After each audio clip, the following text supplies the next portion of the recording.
Good morning students. आज हम पढ़ रहे हैं हिंदी का पार्ट 12 हॉकी का जादूगर ध्यानचंद्र। आइए हम इस लेसन को रीड करते हैं। बच्चों, आपको हॉकी, फुटबॉल, क्रिकेट जैसे खेलों में रुचि ज़रूर होगी और आप में से बहुत सारे बच्चे इन खेलों को खेलते भी होंगे। हॉकी हमारे देश का प्रमुख खेल है और इस खेल में श्रेष्ठता हासिल करने वाले भारतीय खिलाड़ी मेजर ध्यानचंद्र का नाम आपने अवश्य ही सुना होगा। हॉकी के इस महान खिलाड़ी का जन्म 19 अगस्त 1905 ईस्वी को इलाहाबाद, उत्तर प्रदेश में हुआ था।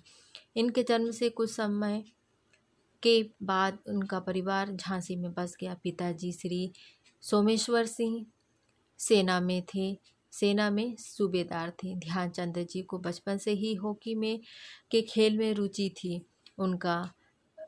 उनका खेलने का तरीका अत्यंत आकर्षक व रोमांचक था। खेलने देखने वालों की नज़रें मैदान से क्षण भर भी नहीं हटती थी। उनके खेलने की गति जादू की तरह थी। जब खेलते थे तो वे जिधर चाहते थे गेंद उधर ही जाती थी। जब मिलिट्री सेना में टीमें आपस में हॉकी खेलती थी तो खेल मैदान का सारा प्रबंध उनके पिताजी को ही करना पड़ता था। वे पिताजी से मिलने के बहाने दोनों टीमों का खेल देखने जाया करते थे। विद्यालय में हॉकी और गेंद लिए अभ्यास कर खेल के नियमों को समझा करते थे। एक बार जब ध्यानचंद मिलिट्री टीमों को मैच देखने गए तब दोनों टीमें मैच के लिए तैयार थीं, किंतु कारण एक टीम का गोल कीपर नहीं आ पाया। मैच निर्धारित समय पर आरंभ करना था। उन्होंने पिताजी से कहा, आप कप्तान साहब से आज्ञा दिला दें तो मैं गोलकीपर के स्थान पर खड़ा हो जाऊंगा। पिताजी जानते थे कि ध्यानचंद सुबह शाम हॉकी का अभ्यास करते हैं और कोई रास्ता न देख उन्होंने कप्तान साहब से अनुमति प्राप्त कर ली और मैच शुरू हो गया। खेल का काफ़ी समय गुजर जाने के बाद भी टीम गोल नहीं कर पाई। जब मध्यांतर हुआ और दोनों टीमें मैदान से बाहर पानी पीने के लिए आई तब ध्यानचंद ने पिताजी से कहा, अगर कोई गेंद मेरे गोल में आए तो क्या उसे रोककर मैं गोल करने जा सकता हूँ। इस पर पिताजी ने उनसे कहा, यह साहब लोगों का खेल है, तुम्हें ऐसा कुछ भी नहीं करना है। यह बातें उनकी टीम के कप्तान ने सुन ली और उन्होंने कहा, हम इतने बड़े व अनुभवी होकर गोल नहीं कर सके तो यह बच्चा क्या करेगा। कप्तान ध्यानचंद से कहा, यदि तुम्हारे पास गेंद आए तो तुम गोल कर आना। मध्यांतर के पश्चात खेल पुनः आरंभ हो गया। कुछ समय के बाद गेंद तब तक उनके गोले में आई। उन्होंने गेंद को रोका और दूसरी ओर गोल करने दौड़े व गोल कर दिया। कप्तान ने आकर उन्हें शाबाशी दी और कहा, क्या तुम इसी तरह और भी गोल कर सकते हो। उन्होंने कहा, कोशिश करूँगा। खेल समाप्त होने के कुछ समय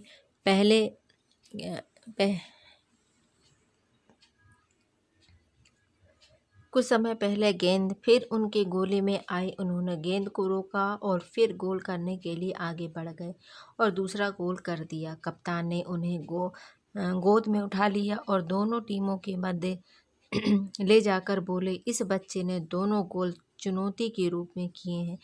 जब बचपन में ये इतना अच्छा खेलता है तो बड़ा होकर जरूर ये हॉकी का प्रसिद्ध खिलाड़ी बनेगा। खेल की यह चर्चा जब ब्रिगेडियर तक पहुंची तो उन्होंने ध्यानचंद्र को आर्मी में भर्ती करने के लिए निर्देश दिए। सन 1928 में पहली बार हिंदुस्तानी टीम एम्स्टर्डम की ओलंपिक प्रतियोगिता में शामिल हुए। ध्यानचंद्र जी का खेल देखकर लोग अचंभित रह गए। भारतीय टीम ने 5 मैच खेले और पांचों में विजय श्री हासिल की। सन 1932 में 1936 में जब जर्मनी ने बर्लिन शहर में ओलंपिक हुए तो मेजर ध्यानचंद नेतृत्व में दोनों ओलंपिक खेलों में भी भारतीय टीम विजयी रही। बर्लिन ओलंपिक में हिंदुस्तानी टीम के प्रदर्शन पर लोग कहने लगे कि ध्यानचंद की हॉकी में जादू है। फाइनल मैच जो कि जर्मनी और भारत के बीच में हुआ था, उसमें उन्होंने मध्यांतर तक अकेले ही 4 गोल कर दिए। तब हिटलर स्वयं मैदान में आए और ध्यानचंद को पीठ थपथपाकर हाथ मिलाते हुए उन्हें हॉकी का जादूगर कहा। भारत ने भी उन्हें पद्म भूषण से सम्मानित किया। सेना में रहते हुए वह मेजर के पद पर पहुंचे। बच्चों, तुम्हें यह जानकर आश्चर्य होगा कि जिस प्रकार अपने देश के किसी भी शासकीय कार्यालय में राष्ट्रपति महात्मा गांधी का चित्र लगा होता है, उसी तरह देश विदेश में खेलकूद संबंधी कार्यालय में स्वर्गीय ध्यानचंद जी का फोटो लगा रहता है। उनकी भाई रूप सिंह भी हॉकी के प्रसिद्ध खिलाड़ी थे। ध्यानचंद जी बड़ी लगन और मेहनत से निष्ठापूर्वक हॉकी खेलकर सफलता के शिखर पर पहुंचे और हॉकी का विश्व प्रसिद्ध खिलाड़ी होने का गौरव प्राप्त किया। इसमें इनके जीवन से प्रेरणा लेकर निरंतर प्रगति की पथ पर बढ़ना चाहिए। ये कहानी लिखी है प्रेम शंकर शुक्ल जी ने। तो इन्होंने ये बताया कि ध्यानचंद जी का नाम कैसे हॉकी का जादूगर पड़ा, है ना। तो आज आपका होमवर्क है कि आप इनके ये क्वेश्चन नंबर का और खा अपनी कॉपी में नोट करके आएंगे। Okay, bye bye student.